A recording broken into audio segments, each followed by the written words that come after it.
This is a better way to spend your Saturday than shopping in Aldi or mowing the lawn, isn't it? Yeah. We'll have more of these. Lovely town.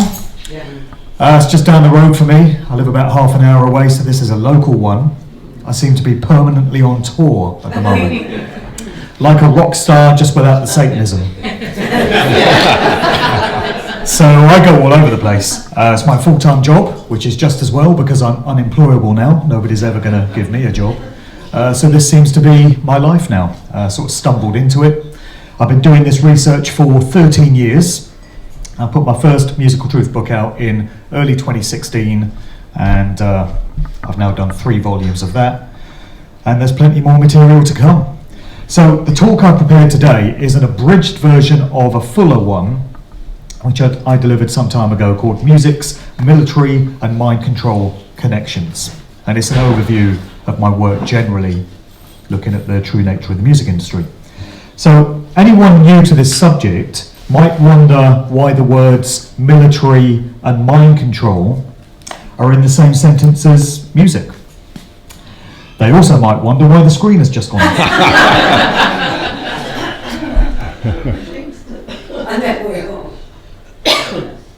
I think people have made the mistake of assuming I'm some sort of tech guy here. I know how to plug in a microphone, but it doesn't really go much beyond that. So I hope this isn't going to keep happening. But yeah, there are plenty of connections to the world of the military when you get into the true nature of the controlled corporate music industry. You find other elements in there as well, such as mind control, programming, such as the aforementioned Satanism and dark occult practices, and unfortunately pedophilia and all kinds of ugly stuff like that. It's all intertwined. Where you find one aspect, the other is never far away. So we can find out a lot about the true nature of the music industry by going all the way back to day one, as my research has taken me back to the mid-1950s. That's where I place the creation of the modern popular music industry. So we're going back to the days of Bill Haley and his Comets, Rock Around the Clock, which sort of kick-started the whole rock and roll movement. And the first superstar to come out of that era in the United States was Elvis Presley.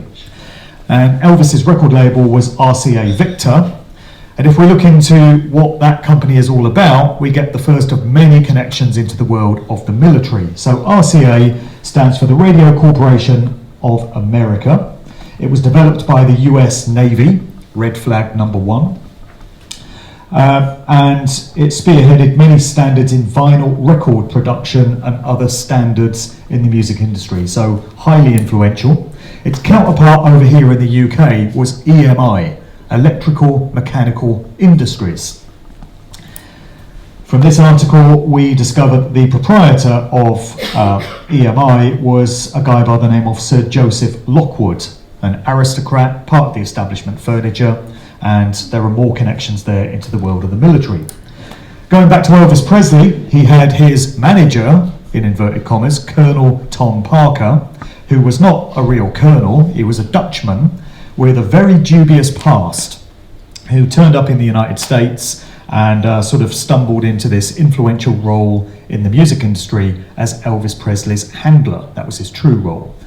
You might have seen the recent movie directed by Baz Luhrmann, simply called Elvis, starring Tom Hanks as Colonel Tom Parker. Bit of a whitewash, as you might expect from a mainstream Hollywood film. Didn't really get to the root of the true nature of the relationship between Parker and Elvis, which was one of a handler and a mind control subject. And it would never really be any other way, because you cannot have a career as influential and as wide-reaching as Elvis Presley did unless you're completely controlled and beholden to the music industry machine. So here we find Elvis pictured with Jimmy Savile, and a pertinent question might be, well, what were those two doing together? It seems that any influential artist back in the day had a relationship with Savile. This brings us to the Beatles, the main asset of EMI Records.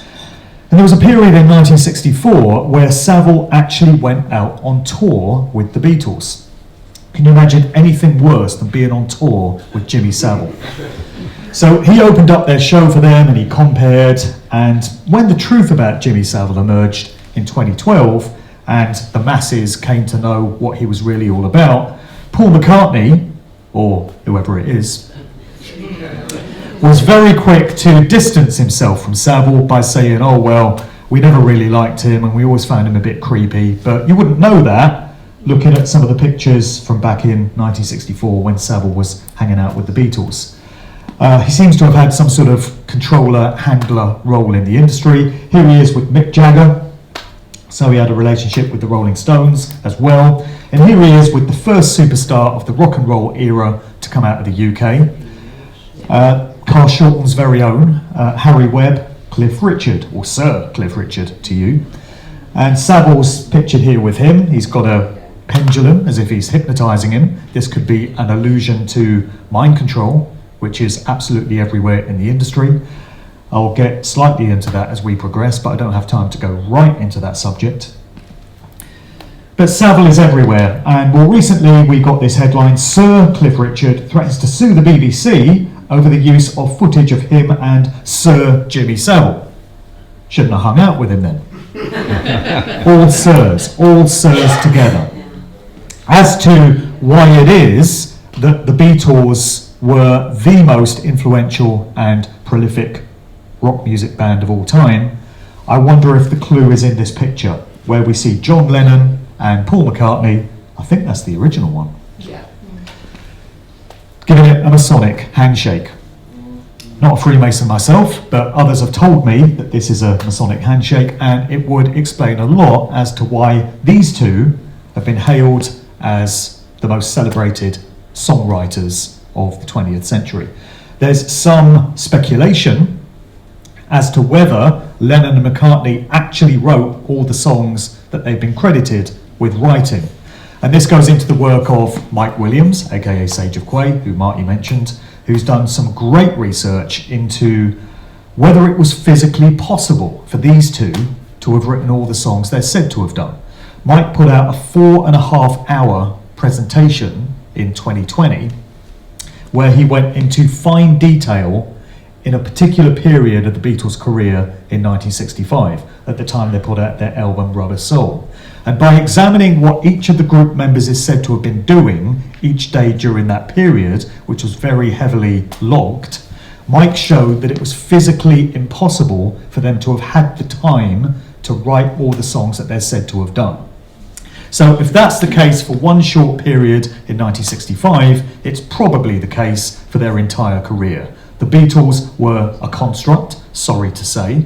They were the product of social engineering. Many researchers feel that they were the product of the Tavistock Institute, which comes up endlessly in my research. I've got an entire presentation on Tavistock, which I'm taking out on the road at the moment. And unfortunately, it would appear as if the Beatles were put out there for social engineering purposes and to manipulate the masses through entertainment. It's an ingenious way of doing it.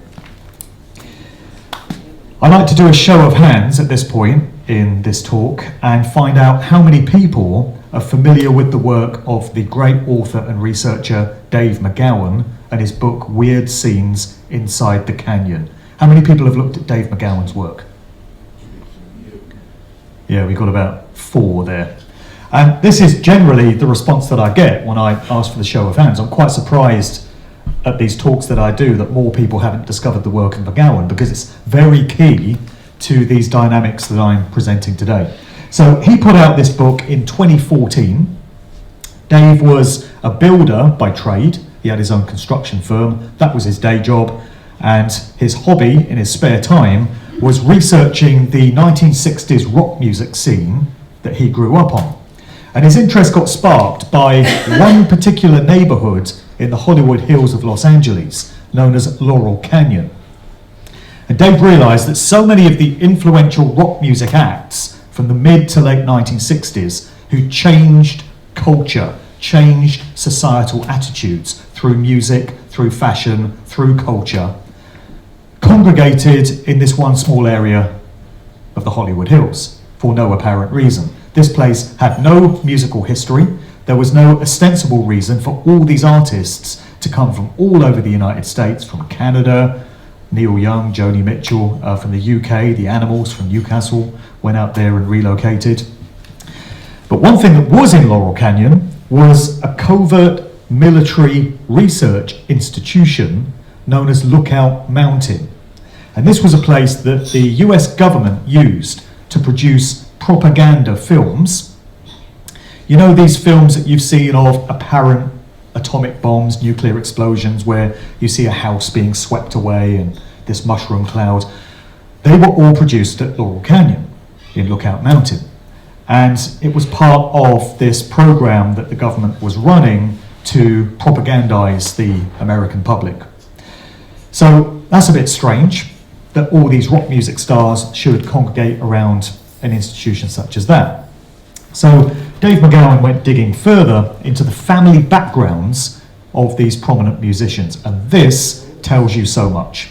The greatest example we have, which has been often told but bears repeating, is that of Jim Morrison, the frontman of The Doors, highly influential group in that 60s counterculture scene. So ostensibly Jim Morrison was this iconic rock god. He was the poster child for that anti-war, anti-establishment generation. But when we look at who his old man was, it tells a slightly different story. So in the top left there, we've got a picture of a young, pre-fame Jim Morrison, pictured in 1964, on the bridge of his father's ship. And his father was this guy, Admiral George Stephen Morrison, and his claim to fame is that he was the Navy Admiral in charge of the fleet of ships involved in the Gulf of Tonkin false flag incident, which springboarded America into the Vietnam War. So somehow we have to reconcile Jim Morrison, the iconic rock god, anti-war, and his father's profession, which is basically creating the Vietnam War. How do we reconcile that? Some people might choose to write that off as an isolated example and say there's no pattern or trend here. But Dave McGowan went way, way further, and he showed that with pretty much every influential musician out of Laurel Canyon who changed the culture of those times, you had connections through the fathers back into the world of military. Another example is the recently deceased David Crosby of the Byrds, Crosby, Stills, Nash and Young. He's from a Dutch aristocratic long-running bloodline family, and there are connections back into the military there. Endless examples of this. Dave McGowan put out that book in 2014. By November of 2015, he was dead from a very fast-acting and very aggressive form of cancer. And he died on the 22nd of November, the anniversary of the Kennedy assassination in 2015. We can make of that what we will. The point is that the whole 60s counterculture, which changed attitudes towards music, towards drugs, towards sex, towards family relationships, was a construct. And it all occurred at the hands of military intelligence institutions, such as the CIA, working in conjunction with the likes of Tavistock, and also British military intelligence, MI5, MI6, which has nothing to do with keeping people safe from harm. These institutions create the harm. That's their job. It's not supposed to be their job. They're not supposed to meddle in daily life and culture and society, but it turns out that is what they're there for. The world is very different to the way it's presented to us. I'm sure we've realised that. Here's another great example of family bloodlines and how new generations of certain important ones are inserted into positions of great influence. This is Jinx Dawson, Esther Dawson, to give her a real name, and she's the front woman of a group called Coven. And they emerged in the counterculture psychedelic scene at the tail end of the 1960s. Here she is in a nice promotional shot. And from her own lips, we get this admission as to where she came from. She said this in an interview. "I am of the Mayflower Society, a direct descendant of John Howland, 13th signatory to the Mayflower Compact. Members of my family were also active in Freemasonry. My father was a 33rd degree Scottish Rite Mason, and my grandfather, a former Lieutenant Governor of Indiana, was High Priest of the Royal Arch Masons. My great-grandfather was in the private circle of US President Teddy Roosevelt, and we are listed in the book The First Families of America. So I'm steeped in American Illuminati. She's telling you right there. Here's another example. Dave Grohl of the Foo Fighters, formerly of Nirvana, going back to the Kurt Cobain era. And here's a little bit about where Dave Grohl came from. So his father, James Harper Grohl, worked in politics as an assistant to Robert A. Taft Jr. Robert's father was William Howard Taft, the 27th President of the United States, and his father was Alfonso Taft, a founder of the Skull and Bones Occult Secret Society operating out of Yale University. During John Kerry's presidential campaign in 2004, Dave Grohl joined the trail and dedicated the album In Your Honor to the former Skull and Bones man. Rock and roll, right? So that's who Dave Grohl is. Now you know why he's famous. Because nobody gets famous off their own backs. Nothing happens organically. You're led to believe it does. You get all these rags to riches fairy tale stories. We'll look at one shortly. But it doesn't happen that way. It often happens down to who your family is, your genealogy. Here's another example. Bono. Exactly. So they say you can judge a man by the company he keeps. So what does this lot say about Bono? So in recent years, he's been less a rock singer in a band and more a New World Order bagman doing the bidding of these so-called globalists, as we can see from these people he hangs out with. What has any of this got to do with rock music unless rock musicians are put into the public eye to have an influential effect on the public outside of music, to coerce them into embracing other agendas, in line with the New World Order master plan, which we see unfolding with every passing day. So why is Bono important? Well, meet his cousin. This is Barbara Hewson, who was an attorney out of Ireland. Her claim to fame is that she campaigned for the age of consent for adults to be able to have sex with children to be lowered to 13. Nice lady. Also very pro-abortion. There was a great article by Johnny Vedmore, who I interviewed recently for my podcast, on the Swamp website, where he asked who is Ireland's Barbara Hewson, and down to some great detective work, going back through genealogical records, he uncovered that there was this guy, John Hewson, who was the patriarch of this English family. The original name was Hewitson, and they relocated to Ireland. A few generations down the line, out of that bloodline comes Paul David Hewson, or Bono, as he's better known. And his cousin is Barbara Hewson. So Bono's having an influential effect on society through rock music and through all these agendas that he's pushing, once he's got the trust of his fan base. And Barbara Hewson was having an influential effect on society through the stuff that she was advocating. She died in January 2021. I'm sure we're all very saddened. They know I like this meme. All pals together. Yes, we do know, because now we can. An article in the Daily Mail, so it must be true,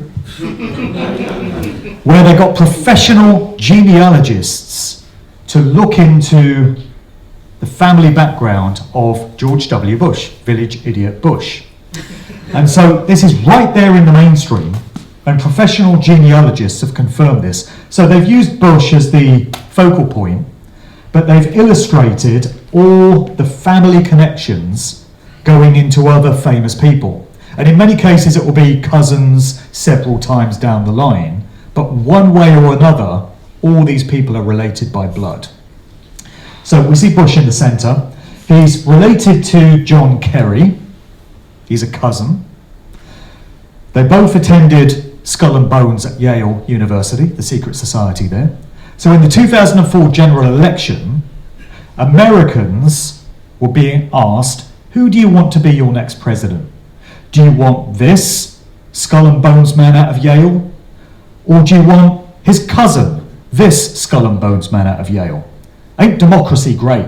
Thank God we don't live in a dictatorship, eh? Or America. Then we've got other family connections. Tom Hanks, Marilyn Monroe, Brad Pitt, Madonna, be getting into her, Abraham Lincoln. So there's a connection between the Bush family and the Lincoln family if you go far enough into the bloodlines. They're all connected. That's why you've heard of them. That's why they're famous. That's why they're influential. Because they're inserted into these positions. They're created for them. Madonna is a cousin of Ellen DeGeneres. And the mainstream has reported this. They quite often do. They've told you that Madonna is also a cousin of Lady Gaga. When Lady Gaga first emerged, people were drawing comparisons with Madonna, saying, oh, she's just like her. Yeah, because they're bloody cousins, that's why. And the mainstream reports this as if it's just some crazy thing, who'd have thought it, it's just random, it doesn't mean anything, and then they just move on. They never make the connections. There's no real journalism here. If you had real investigative journalists on these so-called newspapers, they'd be asking the questions. Well, why are all these people related? That's why they're famous then, isn't it? It's nepotism. Why is this going on? And they'd be drawing attention to it.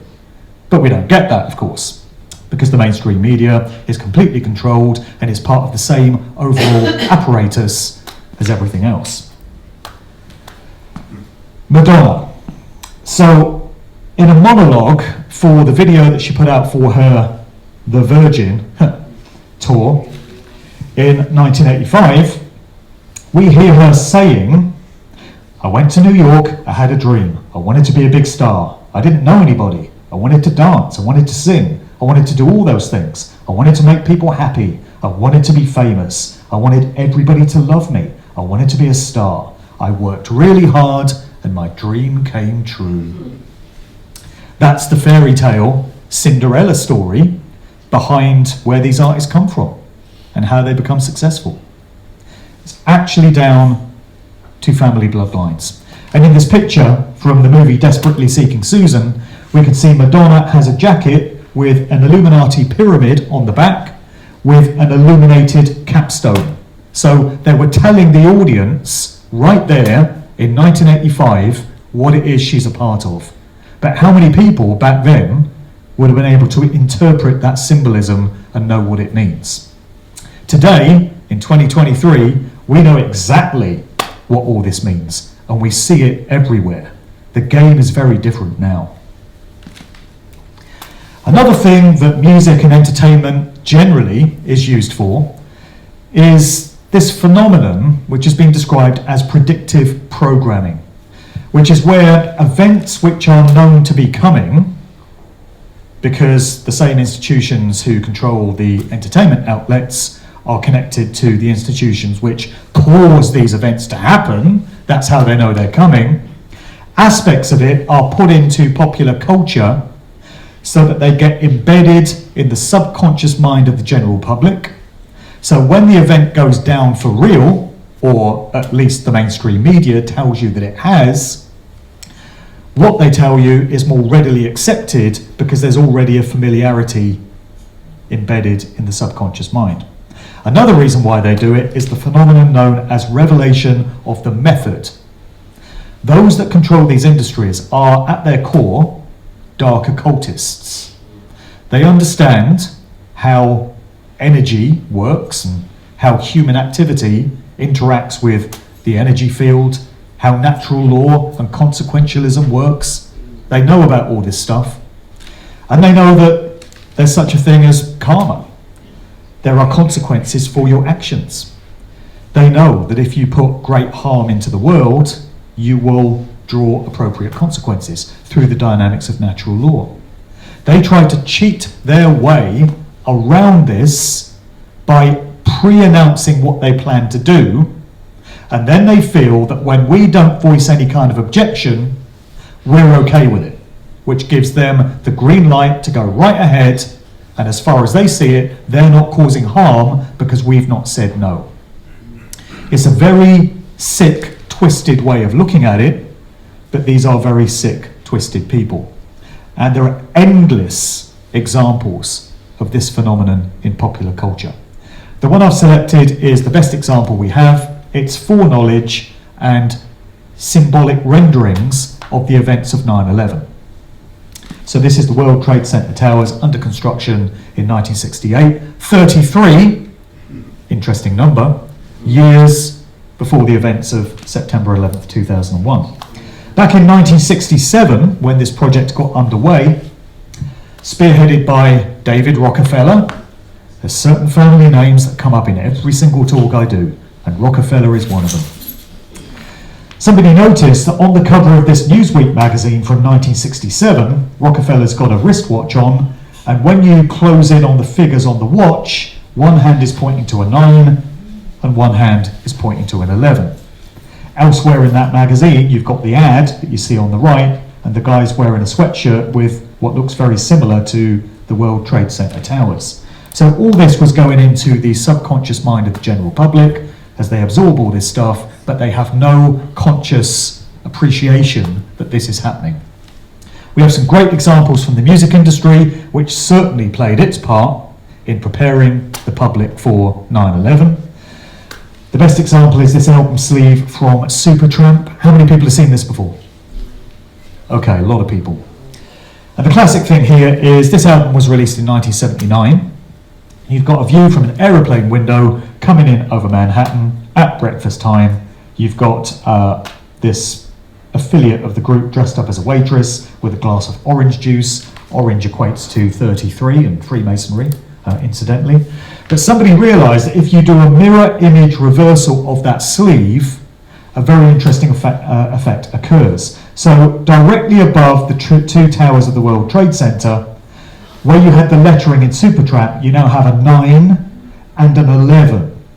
And bear in mind that this is a scene at breakfast time in the morning when the events of 9/11 happened, viewed from an aeroplane window.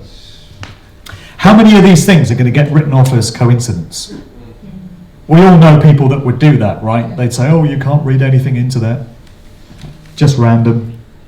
Well, it's not the only example we have. There are many. I've done an entire lecture on 9/11 predictive programming.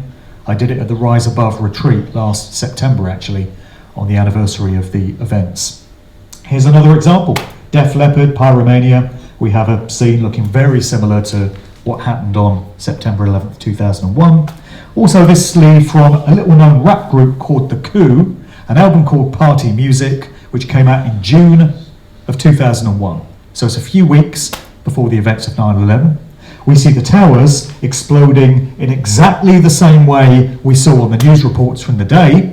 And we've got one of the group members down the front pressing a remote controlled detonator, as if triggering the explosion, as if pre-planned, not caused by planes which may or may not have crashed into the towers.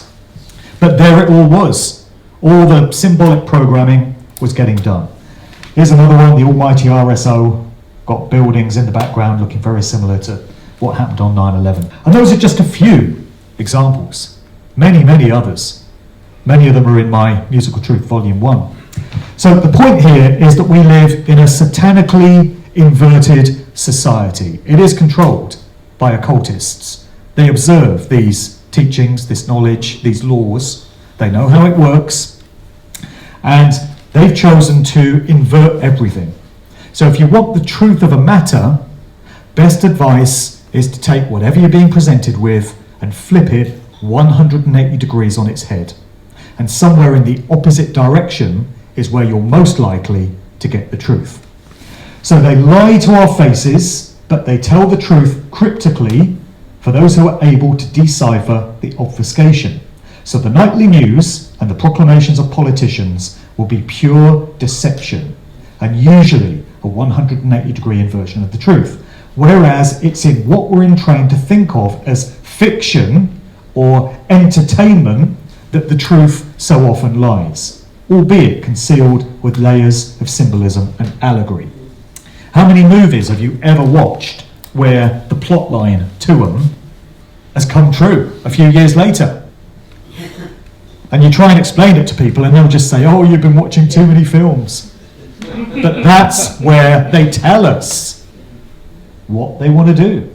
This was another presentation that I did a year or two ago, Bad Science and Celebrities for Hire, and it just reinforces this fact that anyone in the public eye, anyone who's famous, any household name, anyone you've heard of, has been placed there. No exceptions. Sorry.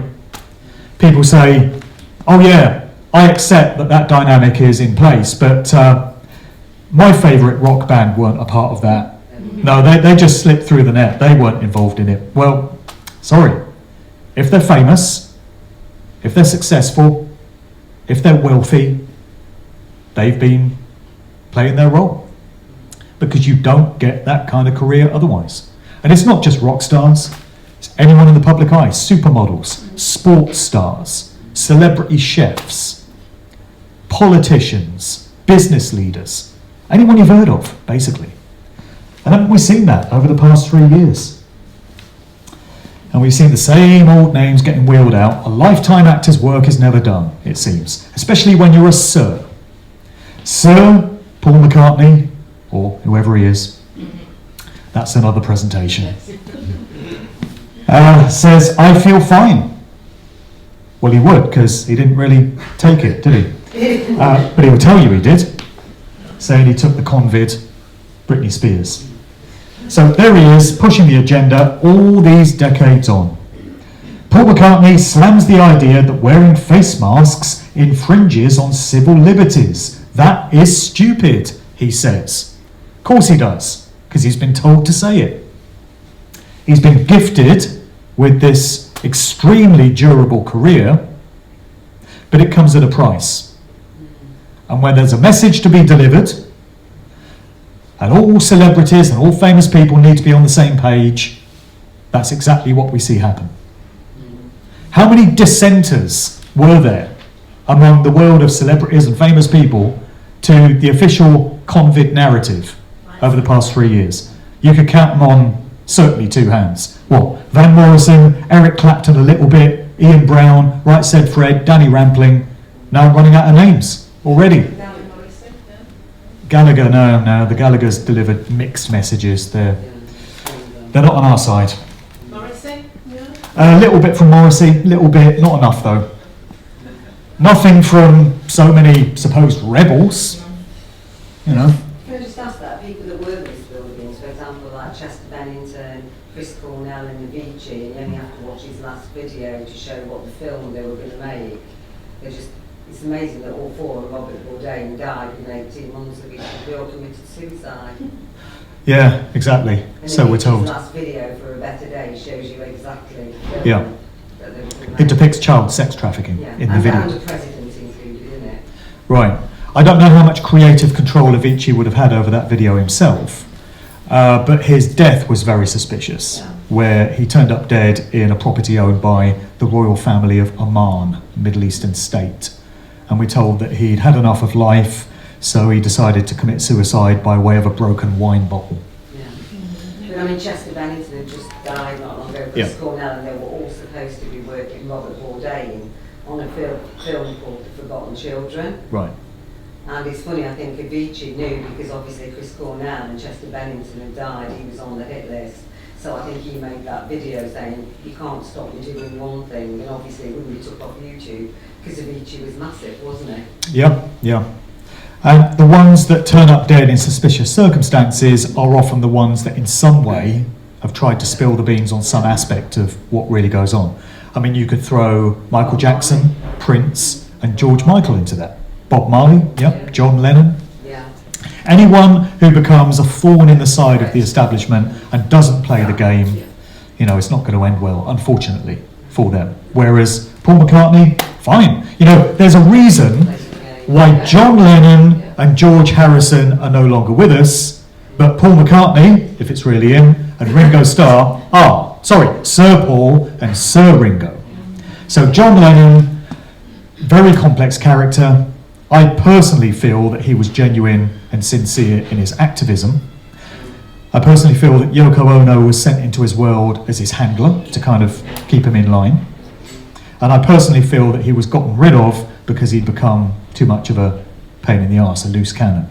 George Harrison was the spiritual Beatle. He was more into promoting meditation and spiritual practices, but they can't have that either. They can't have celebrities preaching peace and love if they're coming from a genuine, sincere place. So there was an attempt to do away with George Harrison. He was supposed to be assassinated when this guy broke into his house and he got badly stabbed up. He survived, wasn't supposed to, but he only lived 2 years beyond that. Whereas, Paul and Ringo, fine. This is a video from Ringo Starr, New Year's Eve 2020. He's behind his drum kit with his mask on in his own house. Yeah.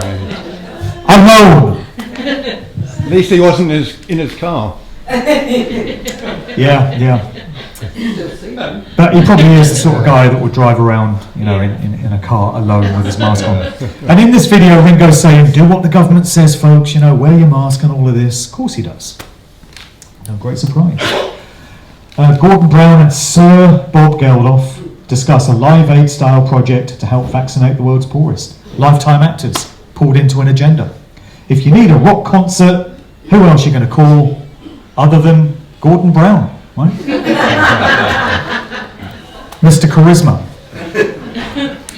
Tools of Big Pharma, Foo Fighters, Bruce Springsteen, The Strokes, all of them showing their true colours.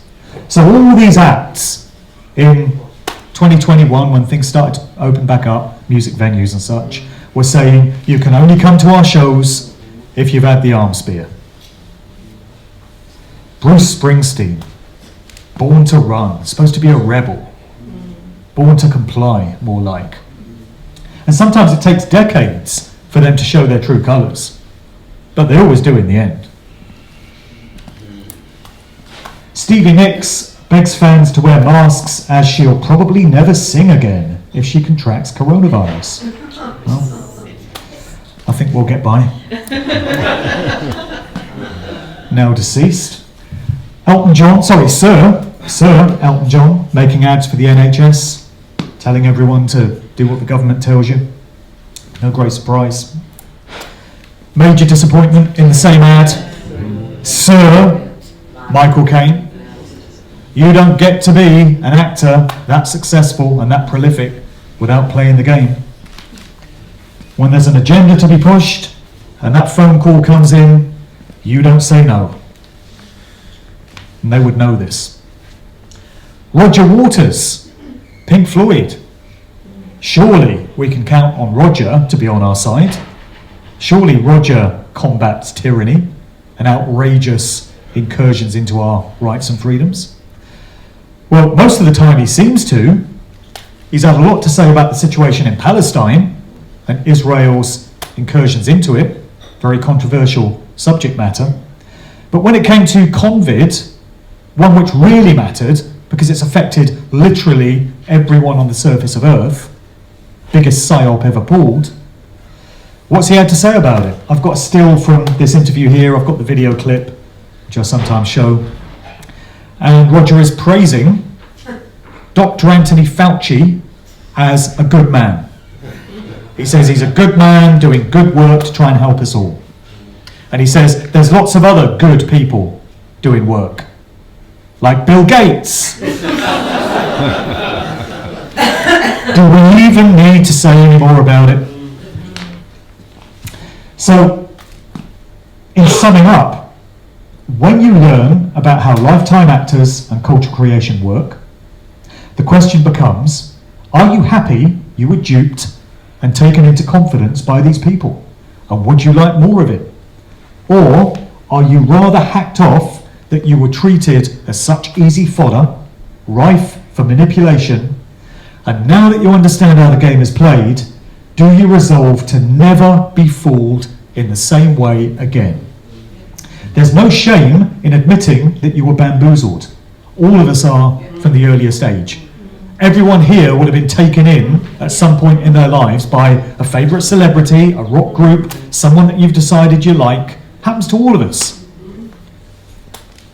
And it's no wonder, the mind control is all pervasive. divinity comes from acknowledging that it happened and knowing better for next time. So that's the origin of the phrase, fool me once, shame on you. Fool me twice, shame on me. Because we're supposed to learn from this stuff. The Led Zeppelin song Stairway to Heaven is a good example of duality, because it certainly contains hidden backmasked messages. I've done presentations on this, I mention it in my first book. There's a point in the song where if you play it in reverse, it has what appears to be satanic messages coming through by way of reverse speech. Here's to my sweet Satan, and phrases to that effect. But it's also a very beautiful song to listen to, and there are different meanings that you can put on it. And one meaning which has been ascribed to it is that the Stairway to Heaven is talking about the raising of Kundalini energy, or the raising of the chrism oil, this internal alchemical process which occurs and results in the illumination of the pineal gland and the accessing of higher levels of consciousness. So when you look at the song on that level, it's empowering, it's positive, but it's got all this satanic stuff going on as well. And it's right there in the lyrics. There are two paths you can go by. It's always a choice. Everything's a choice. But in the long run, there's still time to change the road you're on. So what I find amazing about these times, challenging as they are, and no generation, as far as we know in human history, has ever had to live through the amount of psychological manipulation, brainwashing, mind games that we're all subject to now. But as challenging as that all is, it's also amazing to me that I'm able to stand up here and present information of this nature. Because certainly 10 years ago, I wouldn't have been able to, because I wouldn't have had access to this stuff. And as recently as 5 years ago, I didn't know a lot of this, and it just wasn't available. But now it is readily available. There's many researchers out there sharing this kind of knowledge. Many podcasts, many videos, many presentations, many books, many documentary films. And it's getting to the point where nobody has really got any reasonable excuse any longer to say they don't know about how these games are played and how societal mind control works, because there's so many examples. And it's only headed in one direction. More and more people are getting wise to this stuff with every passing day. And that's only going to continue. It's only going to grow exponentially. This is not going back in the box. We're going to reach a point, that tipping point that we're all anticipating, where there's just no way back. And these tactics, these methods that have been weaponized against us are going to be such common knowledge. People are going to know how the game is played to the point that they're never going to be fooled in the same way again. I usually reference the Who record, Won't Get Fooled Again, because that's about social engineering. There's nothing in the streets looks any different to me, and the changes all happen by the by. And the parting on the left is now the parting on the right, and the beards have all grown longer overnight. They're talking about societal manipulation. But they say we won't get fooled again because we know better now. So that has to be our mantra going forward. We won't get fooled again. We know how the game is played, and now that the magician's tricks have been laid bare, they're never going to have the same effect on us again. It's only going in one direction, and it's the right direction. Thanks for listening.